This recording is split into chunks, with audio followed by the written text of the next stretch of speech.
Bonjour à tous, est-ce que vous allez bien? Ça va? Par ce temps radieux, ça donne envie de se lever le matin, hein.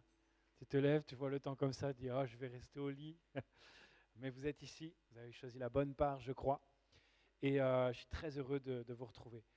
Euh, alors, je vous pose une question. J'ai déjà posé cette question-là dans d'autres circonstances, en cours. Vous savez peut-être que je suis prof, et je suis prof notamment de culture religieuse. Donc, dans mon établissement, on me demande de parler de plein de sujets du point de vue des religions. Et c'est fantastique parce que ça me permet de témoigner de Dieu à des élèves qui ne connaissent pas forcément. Et une fois, je leur ai posé cette question. Je vous la pose aussi. Donc, il va falloir répondre. On est entre nous, il n'y a pas de problème. Ne soyez pas timide ou quoi que ce soit. Dites-moi vraiment ce que vous en pensez. Imaginez que vous êtes Dieu et vous devez faire en sorte que les êtres humains, ils ont envie de vous connaître et de vous aimer. Vous feriez comment? Ça serait quoi votre stratégie pour que les gens vous aiment sans que vous les obligiez? D'accord? Vous n'avez pas le droit d'obliger les gens à vous aimer. Si vous étiez Dieu, vous feriez comment? Parce que des fois, nous, on se dit, je ne comprends pas, c'est pas évident. Pourquoi Dieu, il ne fait pas comme ça? Pourquoi ce ne serait pas sûr que Dieu, il existe? Comme ça, au moins, ça règle la question. Alors, dites-moi, j'ai vraiment envie de savoir, puisque nous, des fois, on se pose cette question-là, c'est quoi? Qu'est-ce qu'on propose? Oui? Ah, ok. Donc, en tant que Dieu t'envoie... D'accord, ok. Tu parles dans mes rêves et tu... D'accord, Dieu me parle dans les rêves. Ok. Est-ce que quelqu'un a une autre proposition? C'est intéressant. Oui? Ok, Dieu, il a un compte Twitter et il envoie les trucs. En fait, les gars, je vous aime tous. Ok? D'accord. Tu sais qu'il y a un compte Twitter qui s'appelle Dieu officiel et franchement, c'est pas Dieu. C'est pas Dieu. Oui, c'est drôle, mais c'est pas Dieu du tout. Ok, d'accord. Si jamais c'était le cas, est-ce que tu penses que les gens se diraient c'est vraiment Dieu ou alors ils se diraient non, c'est des hommes qui sont derrière ce compte?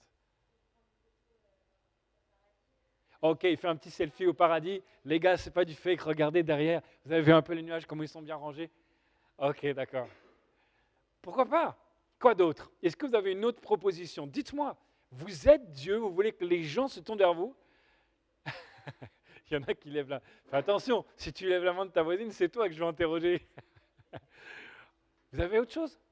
Dites-moi. Qu'est-ce qui sera une preuve pour les gens que vous existez et que vous les aimez? Comment vous feriez pour prouver aux gens ça? Oui? Des miracles? Absolument. C'est souvent la réponse que j'ai. Parce que ce soit, bon, Twitter ne me le dit pas tout le temps, mais parler à travers les songes, faire un miracle, guérir quelqu'un, ou quelque chose, etc. Bref, c'est toute une grande famille de trucs qu'on appelle des signes. Vous êtes d'accord avec moi? Si vous étiez Dieu, pour prouver aux gens que vous existiez et pour leur donner envie de vous aimer, certainement vous feriez des signes. Si maintenant vous décidiez de faire ce que Dieu veut, par exemple, tu es loin de Dieu et à un moment donné tu dis, j'en ai marre de cette vie-là, je réalise que je fais n'importe quoi. Dieu, s'il te plaît, aide-moi à faire ce que tu veux. Ou alors, tout simplement, tu es déjà chrétien, mais tu sais que Dieu te demande quelque chose. Pareil, de quoi tu aurais besoin pour faire cette chose-là? Pour être sûr que c'est ce que Dieu te demande, souvent, tu demandes aussi un signe. Mon message ce matin s'appelle, c'est en anglais, c'est Lord, give me a sign, parce que c'est une chanson, c'est un rap des années 90. Lord, give me a sign. Seigneur, donne-moi un signe. Seigneur, donne-moi, regarde ton voisin, ta voisine, et oblige-les. Oui, je vois, il y en a qui se regardent très très fort. J'ai vu énormément d'intensité, comme ça. Ok, Seigneur, donne-moi un signe. Seigneur, donne-moi un signe. Est-ce que tu as déjà fait cette prière-là? Est-ce que quelqu'un a déjà pensé ça dans sa tête? Est-ce que quelqu'un s'est déjà dit, Seigneur, s'il te plaît, je veux bien faire ce que tu veux, mais donne-moi un signe. Et j'aimerais qu'on voit aujourd'hui, qu'on parle de ça, parce que on a l'impression que des fois les signes, ils régleraient tous les problèmes. Si Dieu me montre un signe, c'est facile, je sais comment faire, etc. Et j'aimerais qu'on voit ensemble. Il y a plusieurs endroits dans la Bible où des gens ont dit, Seigneur, donne-moi un signe. Il y en a plusieurs. Et il y en a un en particulier qui s'appelle Gédéon.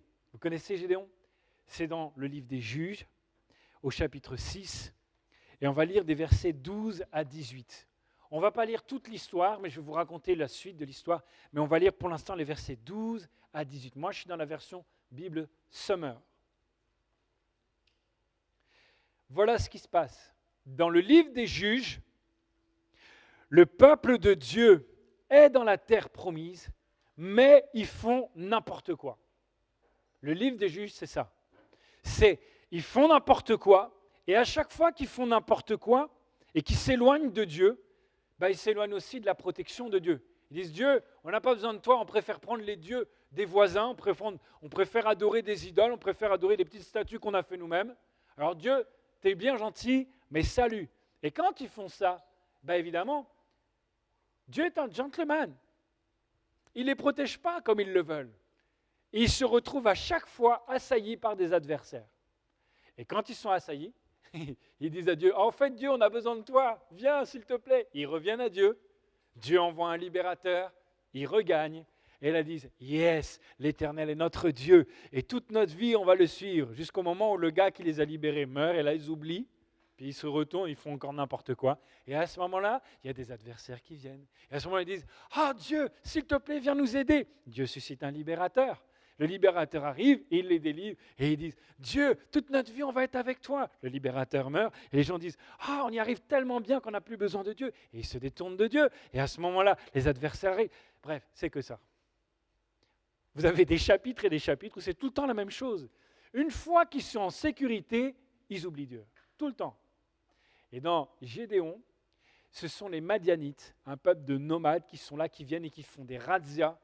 Ils ont des chameaux, qui est l'animal du désert qui court très très vite, et qui du coup, avec ça, ils vont dans les Madianites, ils viennent, ils pillent, ils volent, ils détruisent, ils tuent des gens. Et Gédéon, ce n'est pas marqué dans le début du chapitre, mais à la fin, on comprend qu'en fait, Gédéon, il est dans une famille riche, il a des serviteurs, il a un papa, mais il n'a plus de frères. Je crois qu'il n'a plus de maman non plus. Parce que lors d'une des razzias, la partie de sa famille s'est fait tuer par les Madianites. Et Gédéon, il est là, la nuit, dans un endroit où normalement on presse le vin, et lui il se cache là-dedans pour pouvoir battre le blé, qui est très important parce que quand tu bats le blé, ça produit de la farine, qui est l'élément de base pour avoir du pain. Ce n'est pas de la grande nourriture, ce n'est pas un repas 4 étoiles, c'est juste la base de la base. Si tu n'as pas de pain, c'est l'essentiel, ce n'est pas un truc de riche, c'est juste l'absolu nécessaire dont tu as besoin pour te nourrir. Donc même pour manger le truc de base, il est obligé de se cacher la nuit dans un endroit qui n'est même pas fait pour. Pourquoi ? Parce qu'il essaie de pourvoir aux besoins de sa propre famille. Lui qui a des serviteurs, c'est lui-même qui va battre le blé. Parce qu'il a peur d'une nouvelle razzia. Il a perdu des gens de sa famille. Il subit et il sait ce que ça veut dire d'être sous l'oppression adverse. Et parfois, dans ta vie, tu es dans la même situation. Tu essaies de t'en sortir, tu te débrouilles. Mais tu sais qu'il y a des choses, des domaines dans ta vie dans lesquels l'adversaire, le diable, a tellement de pouvoir que tu n'oses pas, que tu subis le truc.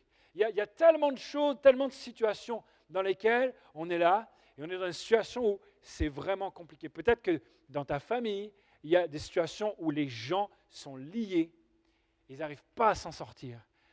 Peut-être que tu as vu des gens commencer à faire n'importe quoi autour de toi, tes amis peut-être.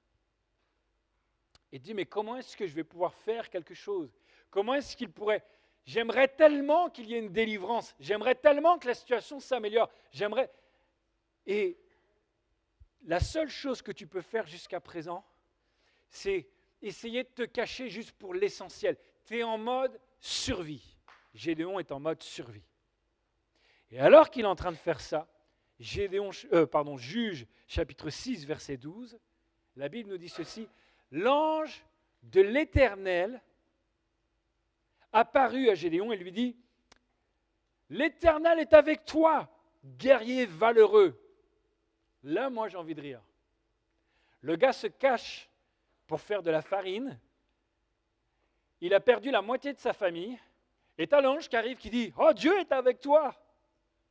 Valeureux guerrier. Il dit « T'as pas compris, c'est pas une épée, c'est un truc pour battre le blé. Je suis pas un valeureux guerrier, j'ai pas réussi à défendre ma propre famille. Et tu dis que Dieu il est avec moi. Mais j'ai perdu la moitié de ma famille. » Donc l'introduction de l'ange, elle est un peu moyenne, si vous voulez ce que je veux dire. C'est un peu compliqué. Et Gédéon lui répondit « De grâce, mon Seigneur, si l'Éternel est avec nous, alors pourquoi tant de malheurs s'abattent sur nous ?» Et honnêtement, je trouve que Gédéon, il est super sympa de le dire de cette manière-là. Parce que moi, j'aurais été peut-être un peu plus virulent. J'aurais été peut-être un peu plus dégoûté, énervé, amer en parlant à ce moment-là. Où sont donc tous ces prodiges que nos pères nous ont racontés en nous disant que l'Éternel nous a fait sortir d'Égypte, etc., etc. Parce que si Dieu il est vraiment avec nous, ça serait peut-être le moment de faire quelque chose. En réalité, l'Éternel nous a abandonnés et il nous a livrés au pouvoir des Madianites. Alors, l'Éternel, donc l'ange de l'Éternel, Gédéon ne sait pas encore que c'est Dieu, d'accord ? Il ne sait pas encore que c'est un ange qui représente Dieu. Il pense que c'est juste un monsieur qui est là, d'accord ? Il pense que c'est un monsieur respectable, c'est pour ça qu'il l'appelle mon Seigneur. Mais il ne le dit pas mon Seigneur comme nous quand on prie, il dit Seigneur Jésus. Non, pas du tout. Quand il dit mon Seigneur, c'est dire monsieur. C'est simplement ça. Et donc le gars, il continue. L'Éternel s'en va vers lui et dit « Va avec cette force que tu as et délivre Israël des Madianites. N'est-ce pas moi qui t'envoie ?» Je traduis. Nous, on sait que c'est Dieu. Donc on dit « Waouh, quelle parole puissante de Dieu, j'aimerais trop que Dieu me dise ça. » Hé, lui, il ne sait même pas que c'est Dieu. Et donc le gars, il lui dit « Va avec cette force que tu as. » Pas « Va avec la force que je te donne. » Pas « Va avec tous les anges. » Non, non, va avec ta force à toi. Donc débrouille-toi en fait. Hein. T'es assez fort. Il est gentil l'ange. Hein. T'es assez fort. Délivre Israël des Madianites. Rien que ça. Hein, c'est quand même un beau petit programme. N'est-ce pas moi qui t'envoie ? Oui, mais toi, je ne te connais pas en fait. T'es gentil, monsieur. Tu me dis, t'inquiète pas, je t'envoie. D'accord, mais t'es qui ? C'est génial d'avoir un soutien comme ça. En plus, il est sympa. Il aurait pu dire, t'inquiète pas, je vais t'accompagner, je vais te fournir une armée. Il dit, non, non, non, non, je t'envoie. Donc moi, je viens et je te dis, toi, tu y vas. C'est un peu facile. Mais Gédéon répliqua, de grâce, mon Seigneur, avec quoi pourrais-je délivrer Israël ? Ma famille est peu importante dans la tribu de Manassé. Et tribu de Manassé, ce n'est pas une des plus grandes familles, ce n'est pas une des plus grandes tribus du peuple d'Israël. Donc il dit, ma tribu petite, ma famille petite, et moi, je suis le plus jeune des fils de mon père. Parce que ses grands frères, ils ont tous été zigouillés. On le voit dans les chapitres après. Il va récupérer, il va attraper les rois qui ont fait ça. Et les qu'avez-vous fait à tel endroit ? Et les rois vont lui dire, il y avait des hommes qui te ressemblaient, exactement pareil, et nous les avons tués. Et Gédéon leur dit, c'est mes frères que vous avez tués. Donc c'est la raison pour laquelle lui, le petit, n'est pas caché à la maison. Il est obligé de sortir, parce qu'il a le rôle de fils aîné, alors qu'il était le dernier. Avec quoi pourrais-je le faire ? Et l'Éternel lui répondit, je serai avec toi, c'est pourquoi tu battras les Madianites tous ensemble. Gédéon lui dit, eh bien, si réellement tu m'accordes ta faveur, prouve-moi par un signe que c'est bien toi qui me parles. Parce que dans les moments où c'est chaud comme ça, et où Dieu vient te voir, et où il te demande de faire quelque chose d'important pour ta vie, des fois, tu as besoin de dire cette phrase, Dieu, c'est vraiment toi qui me parles, prouve-le-moi par un signe. Il y a des décisions qui sont parfois pas évidentes. Quand il faut arrêter le compromis dans notre vie, quand il faut prendre une décision, Dieu te dit, voilà ce que je veux que tu fasses. Jusqu'à présent, tu faisais ça pour moi et tu étais confortable, mais il va y avoir du changement dans ta vie. Je vais te demander de faire autre chose. Je vais mettre devant toi un nouveau combat, un nouveau défi, un nouveau challenge à relever. Je suis sûr que ça vous est déjà arrivé. On a tous un moment dans notre vie où Dieu te met face à un nouveau challenge. Et dans ces cas-là, parfois, on a vraiment envie de dire « Eh Dieu, si c'est vraiment toi qui me dis ça, prouve-le-moi, prouve-moi par un signe. » Et donc, il va lui dire « Ne t'éloigne pas d'ici, je te prie, avant que je sois revenu vers toi avec une offrande que je te présenterai. J'attendrai ton retour, lui dit l'ange. » Et l'ange va attendre. Gédéon va revenir avec une offrande. Il prépare l'offrande et l'ange, il prend son bâton, il touche l'offrande. Donc en gros, c'est un monceau de pierre, un genre de barbecue en pierre, parce qu'à l'époque, les sacrifices qu'on faisait à Dieu, c'était désolé de le simplifier comme ça, mais c'est comme un barbecue.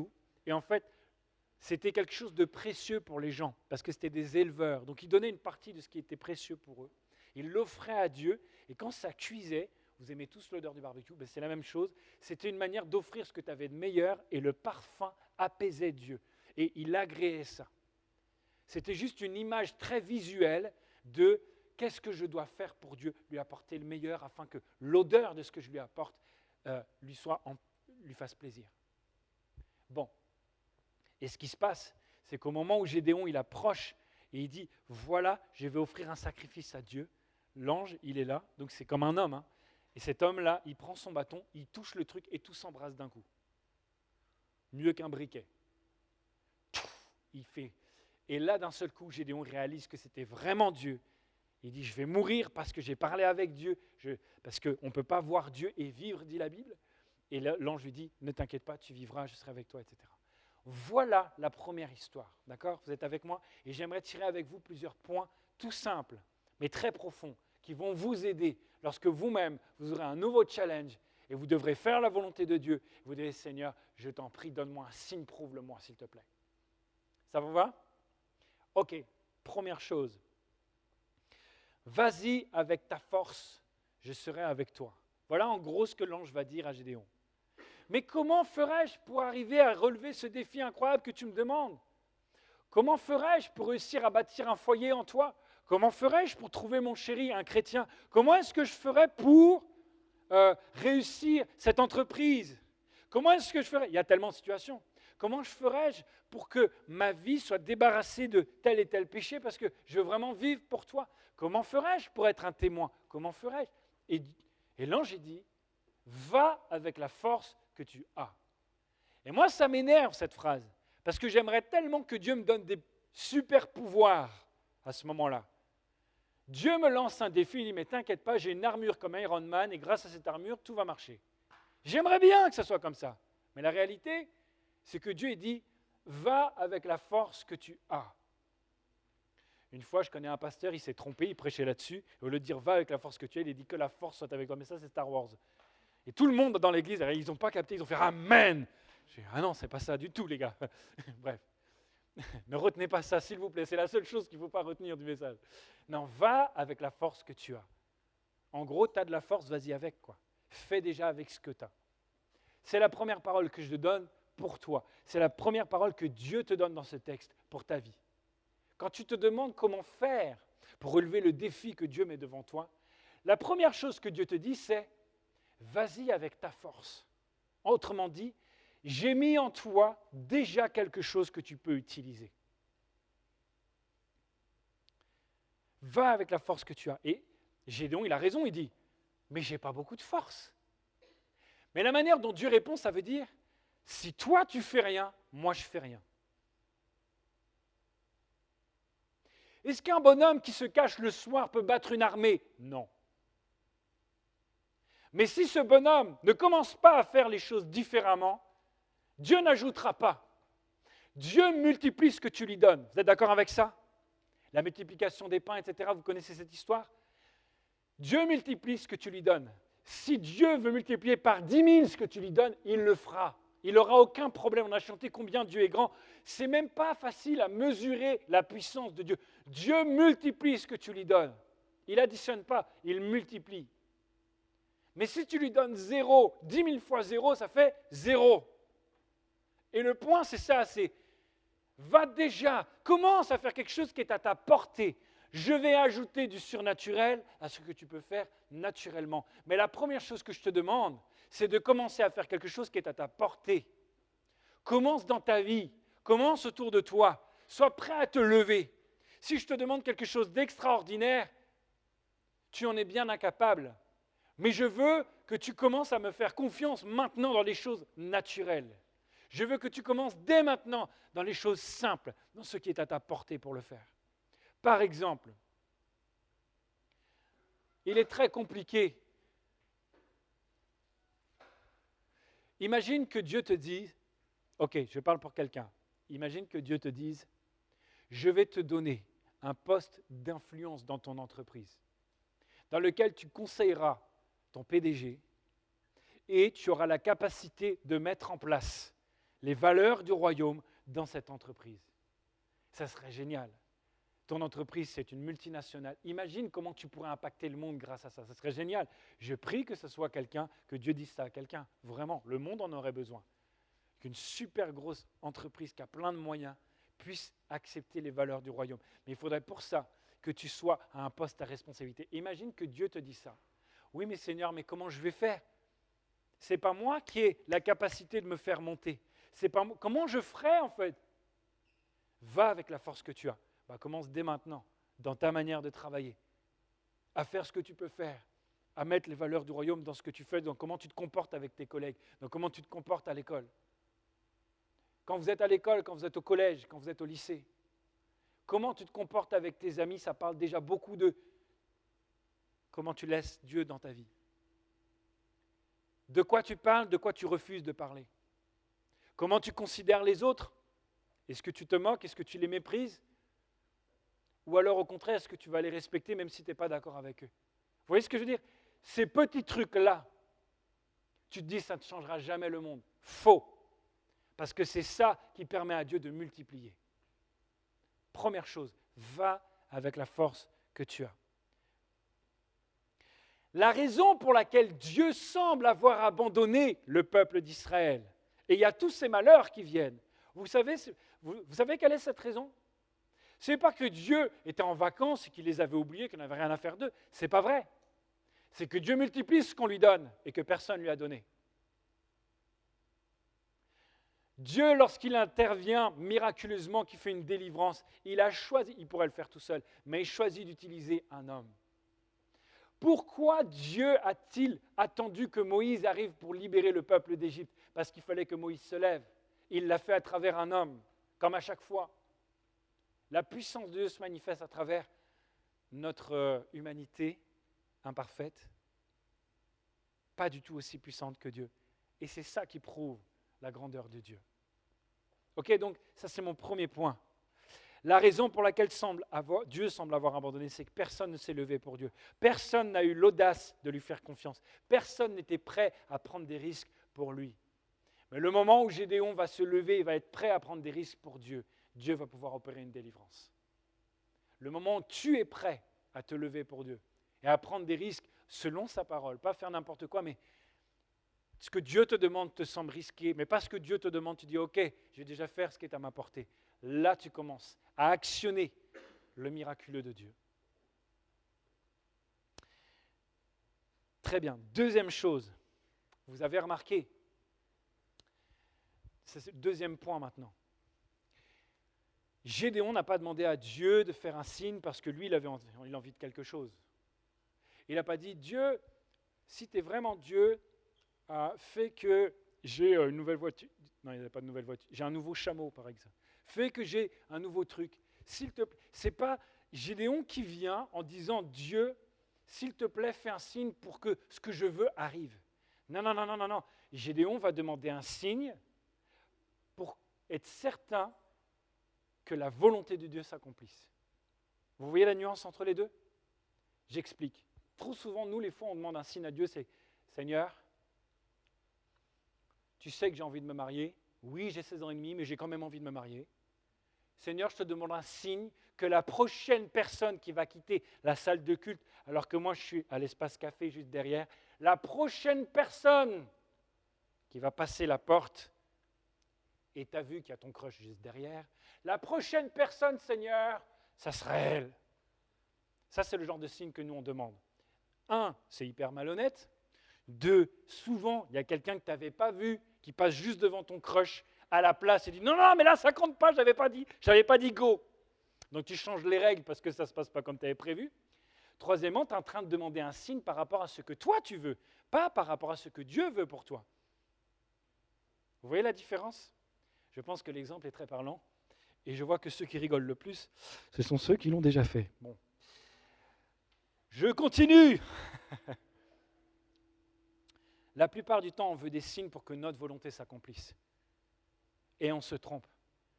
Dieu donne des signes lorsque sa volonté doit s'accomplir.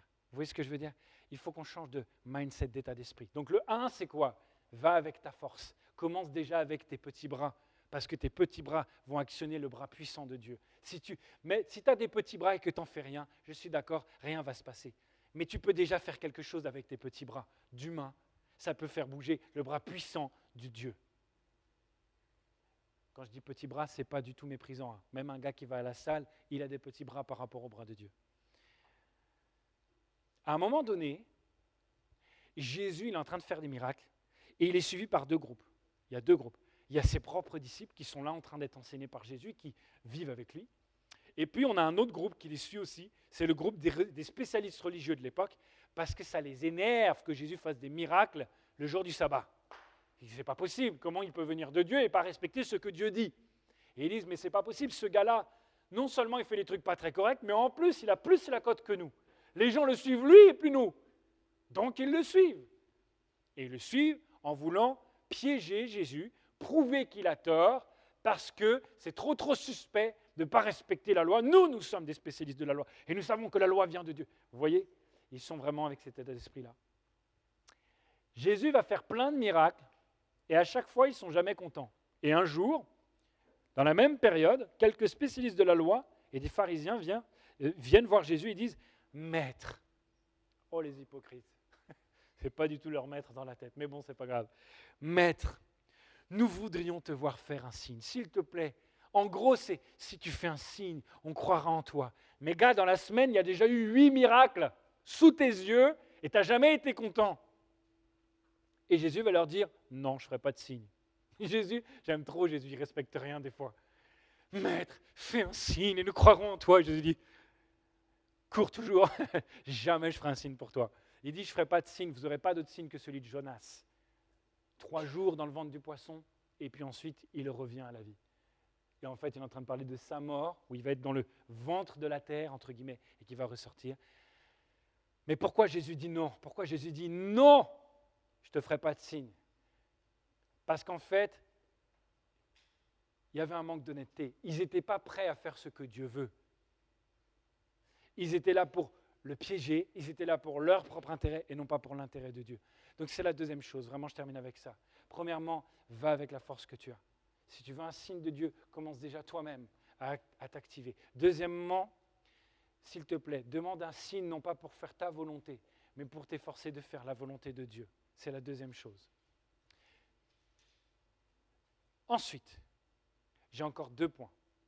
Qu'est-ce qui va se passer une fois que Gédéon il a son signe ? Le but d'avoir un signe pour Gédéon, c'est d'être sûr que c'était Dieu. Donc comme Dieu lui a dit, va, logiquement, qu'est-ce que Gédéon va faire après ? Une fois qu'il est convaincu que c'est Dieu, il va faire quelque chose. Et vous savez ce qu'il fait la première fois ? Il va dans sa propre famille, dans sa propre maison, où il y avait des idoles, où il y avait des faux dieux, et il va défoncer les idoles, il va tout abattre, tous les endroits où les gens allaient prier des faux dieux, il va tout détruire. Mais il a tellement peur qu'il fait ça la nuit. C'est vrai, il fait ça la nuit. Gédéon, il fait tout la nuit. Ça commence, c'est la nuit, il est en train de se cacher pour pour le blé. Ensuite, Dieu lui dit, va, il y va la nuit. Et vous savez ce que ça m'enseigne ? C'est que la première chose que Dieu va te demander de faire concerne ta propre vie. Si vous saviez en tant que pasteur le nombre de personnes que j'ai eues en entretien et qui m'ont dit, Tous ceux, ça commence comme ça. Déjà, j'ai dit, à chaque fois, il y a des gros problèmes. Et les pasteurs, moi, je prie beaucoup. Tous ceux qui commencent par me dire ça, je fais ouh, ça sent pas bon. Tous ceux qui veulent m'impressionner, ils ont une raison de vouloir m'impressionner. Donc, Dieu me parle énormément. Et invariablement, tous les gens qui me parlent comme ça, qui commencent comme ça, je sais que Dieu peut parler et je vous encourage à prier. Mais souvent, les gens qui le présentent de cette manière-là, il y a un problème. Le nombre de personnes qui m'ont dit, et Dieu m'a révélé que dans telle situation, il y avait une persécution sur ma vie. Dieu utilisait parfois même des frères et des sœurs de l'Église. Pardon, pas Dieu. Le diable parfois utilisait des frères et des sœurs de l'Église pour me persécuter. Ils étaient contre moi parce que je suis en train de faire la volonté de Dieu et tout le monde s'oppose à moi. Moi tout seul contre le monde entier est contre moi parce que moi je suis en train de faire la volonté de Dieu. Et tous, Dieu m'a révélé qu'ils s'étaient tous trompés.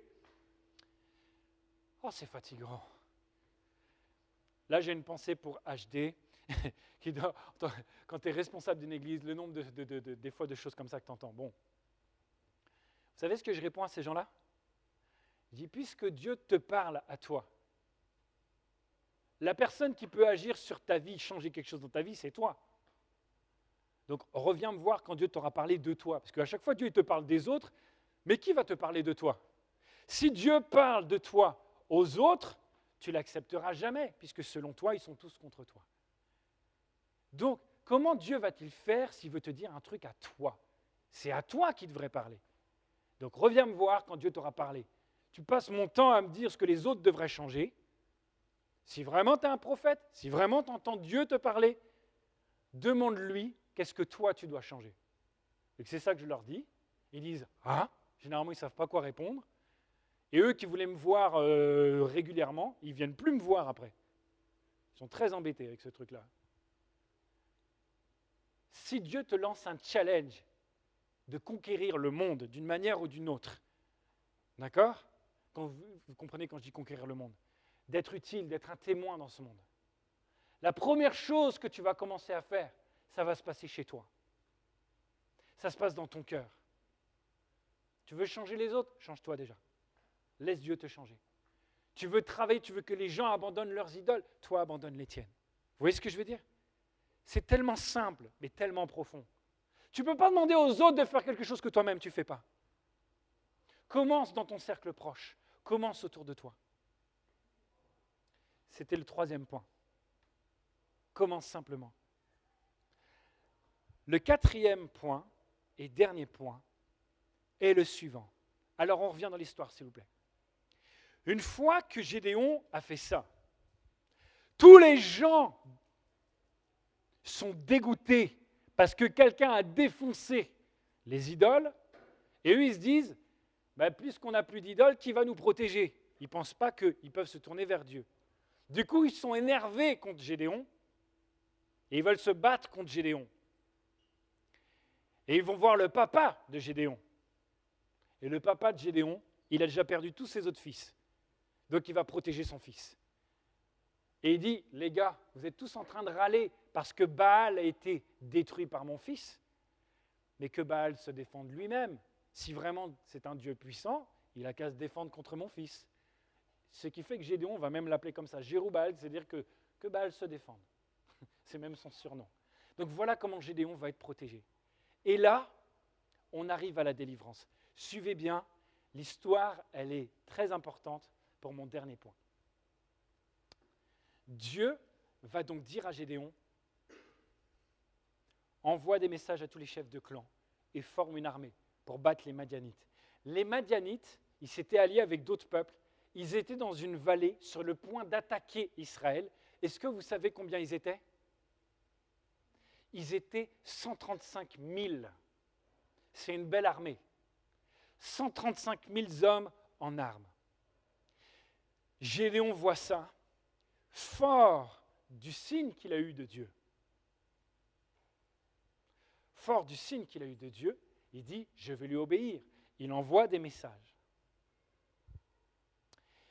Et Gédéon dit, si vraiment tu veux qu'on gagne, s'il te plaît Dieu, je vais mettre une toison dans mon jardin et demain matin, la rosée du matin va mouiller tout le jardin sauf la toison. C'est impossible que ça se passe comme ça. Mais ce signe-là me prouvera que vraiment tu vas nous mener à la victoire. Il passe la nuit. Vous savez ce que Dieu fait? Exactement ce que Gédéon a demandé. Le lendemain, miracle. Tout le jardin est plein de rosée, sauf la toison. Qu'est-ce que fait Gédéon? Il a vu Dieu. Il a embrasé l'autel. Il a fait un miracle, exactement le signe qu'il avait demandé. Est-ce que vous auriez confiance en Dieu? Ouais. Est-ce que vous demanderiez une autre confirmation de la part de Dieu? Ce n'est pas évident. C'est déjà assez clair. Gédéon, il dit, je veux que cette nuit, j'ai une autre confirmation. Je veux un autre signe. Et il dit, on va inverser les trucs. La nuit prochaine, je veux 0 rosée sur mon jardin. Par contre, la toison, je veux qu'elle soit tellement pleine de rosée que ce soit tout évident que ce soit un miracle. Il passe la nuit, c'est exactement ce qui se passe. Il tord sa toison, sa peau de chèvre. Il y a tellement d'eau dedans à cause de la rosée qu'il arrive à remplir un bol. Deuxième confirmation. Est-ce que vous, à la place de Gédéon, vous irez? Est-ce que vous auriez besoin de demander un autre signe? Ça dépend. Et Gédéon, il va demander un autre signe. Il va demander un autre signe, et Dieu va lui dire, va près du camp des Madianites. Écoutez bien, je termine avec ça. Va près du camp des Madianites. Il y va avec son gars, et il écoute 2 gardes du camp des Madianites qui sont en train de discuter. Et il y en a un qui dit, « Ah, j'ai fait un rêve cette nuit !» Donc c'est les adversaires, c'est les adversaires de Gédéon. Moi, cette histoire, je la trouve fantastique. Donc il y en a un qui est comme ça avec sa lance et tout. Et, je ne sais pas comment il s'appelait à l'époque. Ça va, Serge? Je ne sais pas, je dis un prénom au pif. Hein. T'as bien dormi? Ouais, j'ai fait un drôle de rêve. Ah bon, raconte-moi. Et le gars lui dit, j'ai rêvé qu'il y avait une mie de pain d'orge. J'avais du pain complet qui descendait et qui roulait sur le camp, etc. Bref, un rêve bizarre. Et l'autre, il est comme ça, la main dans la poche, il fait « Ah ouais, tu sais ce que ça veut dire ?» Il dit « Non, dis-moi. » Et le gars il dit « Ça veut dire que Gédéon et son armée, ils vont nous défoncer. » Et il reste là, fait « Ah ouais, très bien. » Et il reste là, en fait. Je ne comprends pas, moi, cette histoire. C'est-à-dire que Gédéon a tellement besoin d'être rassuré que Dieu va même utiliser son adversaire pour donner l'interprétation d'une vision dans laquelle l'adversaire est en train de prédire sa propre mort. Et ça, l'adversaire, c'est normal. Ça, c'est un miracle, ça. Écoutez-moi bien. La raison pour laquelle on demande un signe à Dieu, ce n'est pas Dieu qu'on a besoin, c'est nous. Dieu n'a pas besoin de signes pour nous parler. Nous, on en a besoin parce qu'on a peur. Le signe de Dieu dépend plus de ta peur que de la volonté de Dieu. Mais regardez ce qui se passe. Il y a toujours l'armée de 135 000 personnes qui sont là. Et Gédéon va aller avec son armée à lui. Est-ce que quelqu'un sait combien il y a d'hommes dans l'armée de Gédéon? Il y en a 30 000. C'est pas mal, 30 000. Sauf que, comme les autres sont 135 000, ils sont 4 fois moins. Qui se sentirait en sécurité d'aller au combat à 30 000 contre 135 000? Lève la main. Il n'y a que le bébé qui lève la main. Je pense qu'il n'a pas compris ce que j'ai dit. 1 contre 4, moi j'y vais pas. Donc Gédéon, qu'est-ce qu'il fait?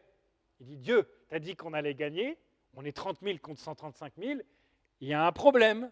Et Dieu lui répond, tu as raison, Gédéon. Ordonne à tous ceux qui ont peur et à tous ceux qui viennent de se marier de rentrer chez eux. Et du coup, il y en a 20 000 qui partent. Et ils se retrouvent à 10 000 contre 135 000. Et là, moi, je suis à la place de Gédéon, je fais attends, Dieu, je crois que tu n'as pas tout à fait saisi le sens de ma question. Je t'avais dit qu'on était mal, tu as encore retiré du monde. Et Dieu lui dit, c'est vrai, tu as raison. Ordonne à tes hommes de boire avant d'aller à l'attaque. Il faut qu'ils aient des forces. Gédéon il dit, ouais, ça c'est bon, ça je valide. Et les gars, ils boivent. Il y en a qui boivent, ils se mettent à quatre pattes, ils plongent la tête dans l'eau tellement ils ont soif. Et il y en a d'autres, ils font gaffe, ils se mettent à genoux, ils boivent comme ça, mais ils sont toujours alertes. Donc, ils sont matures dans leur manière de se comporter. Ils ne font pas n'importe quoi. Et Dieu, il dit à Gédéon, tous ceux qui mettent la tête dans l'eau, tu les ramènes à la maison. Vous savez à combien ils se retrouvent? 300. 300. Vous avez vu le film ou pas? Vous n'avez pas vu? Il y a un film qui s'appelle 300. Rien à voir, c'est autre chose. Ah ouh! Bref, c'est pas ça. 300 contre 135 000. J'ai calculé, ça fait 1 contre 400. Moi, à 1 contre 4, je panique parce que déjà, à 1 contre 1, je suis mal. Enfin, c'est pas de ma faute, mais bref, je suis comme ça. À 1 contre 1, je suis déjà pas bien. À 1 contre 4, je suis mort. À 1 contre 400, laisse tomber. Je suis plus que mort. Je ne sais même pas ce que je suis. Je n'existe pas. Et je vais vous dire, c'est la raison pour laquelle Dieu a donné autant de signes à Gédéon.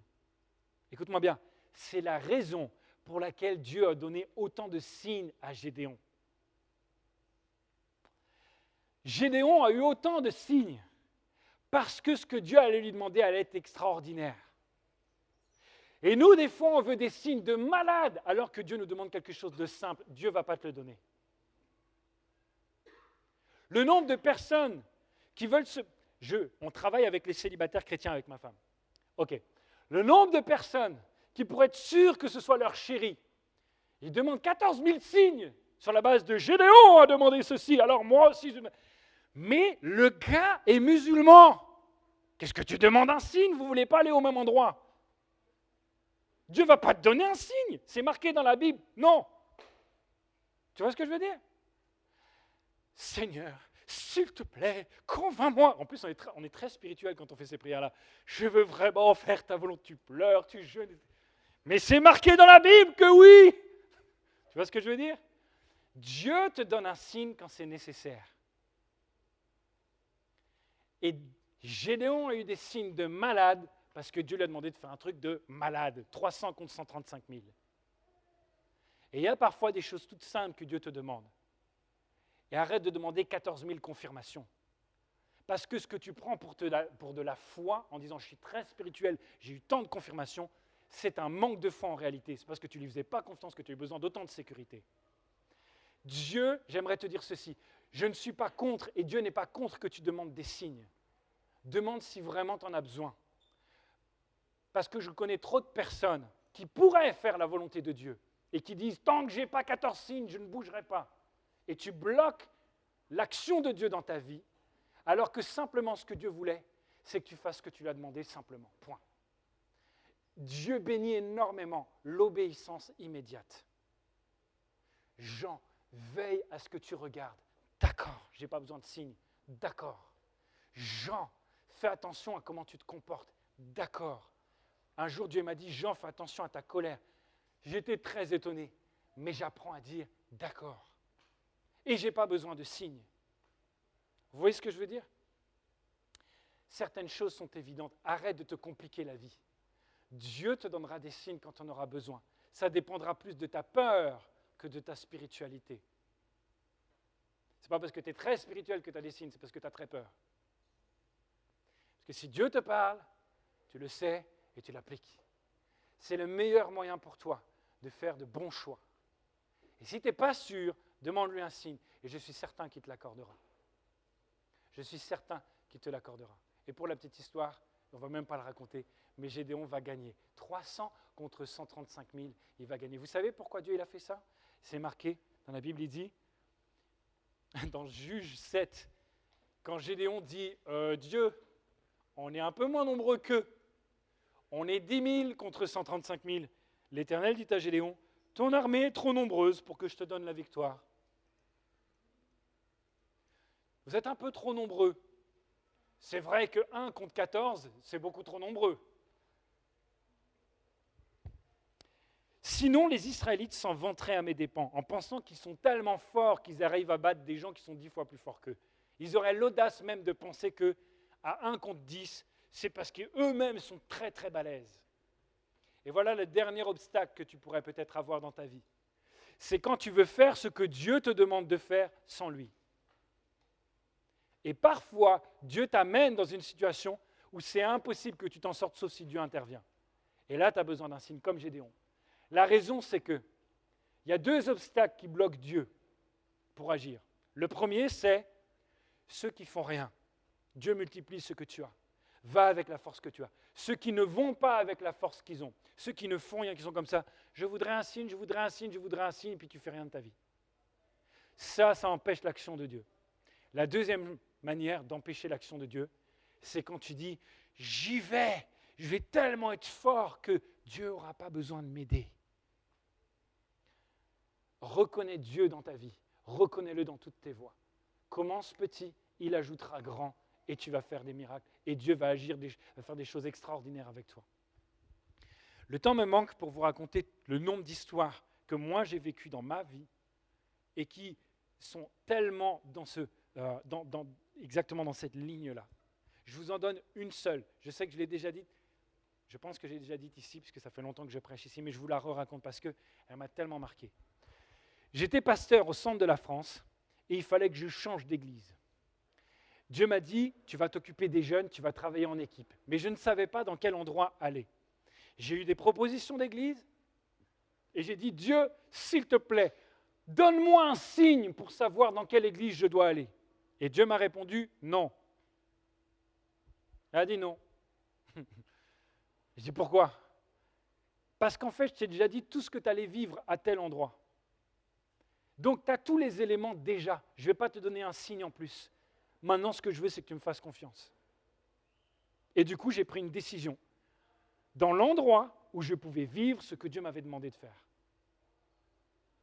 Je voudrais que quelqu'un arrête d'être bloqué par les signes. Je voudrais que quelqu'un arrête de prendre ça comme excuse ou comme prétexte pour ne pas faire les choses pour Dieu. Je vous le dis avec beaucoup d'amour. Mais s'il te plaît, ta vie, elle peut avancer. Ce que des fois on appelle de la foi devient presque de la superstition. Tant que je n'ai pas mon petit signe magique, je n'y vais pas. S'il te plaît, avance avec les valeurs de Dieu. Dieu, il est vraiment dedans. Avance, fais ce qui est juste, ce qui est bon, ce qui est agréable, ce qui est parfait aux yeux de Dieu. Tant que tu fais ça, il n'y aura aucun problème. Et si jamais un jour, en faisant ce qui est bon, Dieu veut t'amener à faire quelque chose qui est plus bon encore, il te le dira. Mais s'il te plaît, mets-toi en marche. C'est insupportable d'avoir une église qui ne marche pas, d'avoir des chrétiens qui attendent. Quoi? Ils ne savent pas. Ce n'est pas possible. Et même toi, dans ta propre vie, s'il te plaît, ne reste pas à attendre, tu ne sais même pas quoi. J'attends un signe. Mais Dieu t'en a déjà envoyé plein. Et t'a dit, mon fils, ma fille, je veux que tu grandisses, je veux que tu avances. Et tu n'as pas besoin d'un signe pour ça. Donne le meilleur, s'il te plaît. Voilà mon point. Donne le meilleur.